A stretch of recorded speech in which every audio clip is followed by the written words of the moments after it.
if I had to guess, I would say whoever was a part of developing this Niagara table grape cultivar, that they're pretty proud of themselves.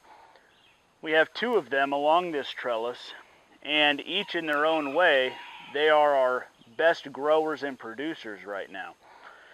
So before we get too far into this, I want to explain to you a little bit about something you'll see throughout the entire trellis. We can train our grapes to grow in a certain way, and it's the first year's worth of growth that a grapevine is going to produce grapes on.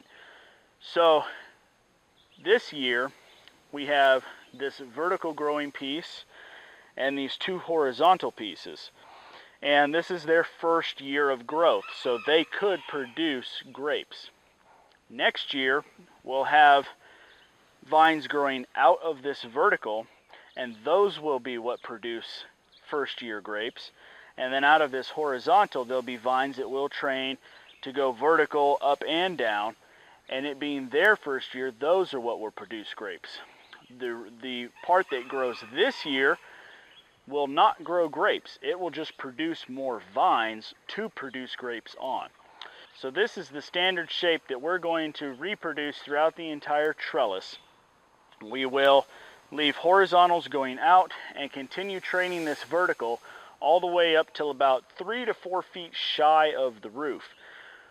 We had a lot of people come back and say, be careful, don't let it get into your roof. And I know that, but I failed to tell you that I knew that. So I appreciate you checking in and making sure that we kept the house safe. As with any other vine, you do not want this digging into the house.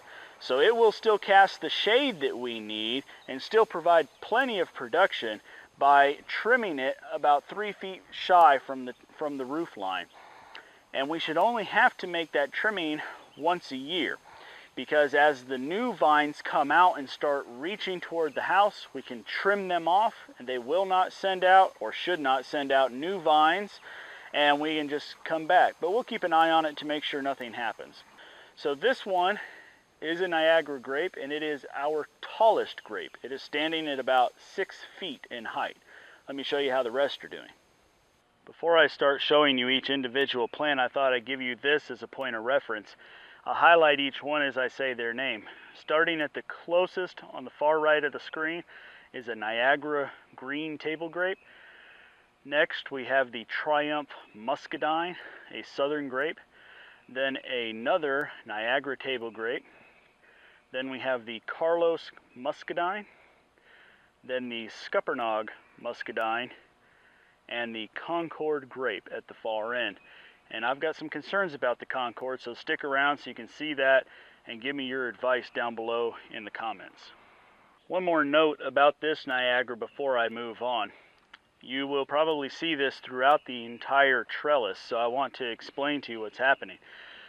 When all is said and done, between these 2 T-posts will be this Niagara. We will not let it grow past the cattle panel that it is a part of. But for this year, you will see the vine extending out past and going over into the Triumph Muscadines area. And there's a reason for that. I'd like to try to propagate these. Whether it works out and I ever do it again in the future, I don't know, but I'd like to give it a try. And from what I understand, if I let this grow out, come the end of the season, if I cut off about 5 or 6 nodes worth of the vine, then I can plant that and it will take root, and I'll have another grapevine that I can use on the property. So you'll see it, and if you want to know why, there you have it. Okay, so now you're looking at the Carlos Muscadine, and the one thing I'm learning most about muscadines is that they have a much more irregular growth pattern. They're more wild, which I suppose makes sense in the grand scheme of things, than the cultivars of the table grapes that we have. But you can see I'm trying to do the same thing. I'm trying to get leaders going vertical and others going horizontal, and we're just going to treat them the same way. This is the other Niagara, and it is putting on grapes, but it is having a part of what appears to be the same problem that the Concord is having that I'll show you when we get to the end of the line. You can see the vine going off at a 45-degree angle. That will not stay. That is just being allowed to grow so that it can be used to help propagate this vine. I will cut that off at the end of the season and use it to grow new vines next year. This is how the Carlos Muscadine is doing, and it is putting on fruit. If you're not familiar with growing grapes or muscadines, then perhaps you wouldn't have expected this, but just for general information, muscadines put on grapes in a different way than California grapes do. And some people have expressed a concern that once the muscadines get way up over my head in the trellis, that it's going to be very difficult to harvest. Y'all, I really have no problem coming out here with a step ladder. I've got a nice big 17-foot extension ladder that bends in the middle, and it's not that big of a deal to drag it out here, put it up, and harvest some grapes. It's better than going to the store and paying $2 a pound for them. So, yeah, it's not a concern. I just thought of this as I moved the camera. It's not just $2 a pound for grapes. It's everything that's involved with it. I've also got to drive 15 miles into town, and then I have to think about the fact that most of those grapes were harvested in California, picked when they weren't ripe, shipped to me even though they weren't ripe or nutritious yet, partially ripened on their way here, and then started to rot while they were waiting for me in the grocery store. So yeah, again, it's just not a concern to have to bring out a ladder. Anyway, this is the Scuppernong. When I bought it, and I was asking the nursery which vines I should buy, because I only had the space and money to buy 6 of them, and they had more varieties than that. He said that the Scuppernong was the one with name recognition. So that's what we purchased. And, you know, to be honest, everything that I could find, especially out of our extension office, the Scuppernong's not the winner in the group when it comes to flavor and variety. It's good for making wine, but it's not the best. It can be good, but it's not the best fresh eating. It too is starting to put on fruit, and it's doing pretty well. This one's got a height on it of about 4.5, 5 feet. Okay, now here's the only one I can't be proud of, or the only one I'm worried of, depending on how you want to look at it. This is the Concord grape, famous for jellies, and best I can tell, it had some sort of fungus attack. And I can't pronounce it, so I'll just put the name of the fungus that I believe that it is here on the screen, and some pictures of the damage, the up-close damage that was being done. The good news is that it's putting on brand new leaves, and I think that this is indicative of the plant knowing that something went wrong, and it's putting off brand new vines. And I'm hesitant, but my gut tells me to cut off everything that's not new growth and let the new growth take over for the benefit of the long-term health of the plant. I won't get anything out of it this year. It started putting on fruit, but they're terrible. They're covered in some kind of disease. So I'm curious what your gut tells you, or perhaps your experience. Specifically, I'm looking at you, Robert, over at APN.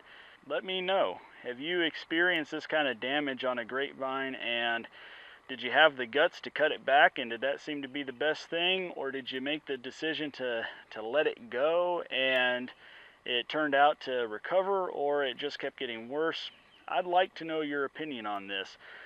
This is the northernmost vine, so in the end it would not provide us with the most shade, so if I have to cut it back and it ends up a year behind all the rest of the trellis, I guess I could put up with that. But you know me, I'm a little anal retentive, and I'd like to have all the vines growing just as tall at the same time. So who knows? Anyway, you've seen the damage. Let me know what you think. As far as everything else is going, the marigolds are tickled to death with this location. They're growing like wildfire. The comfrey that you can see right in the middle here, and the other comfrey to the far right, they love it. They're growing with leaps and bounds. There's new leaves coming on it almost every day.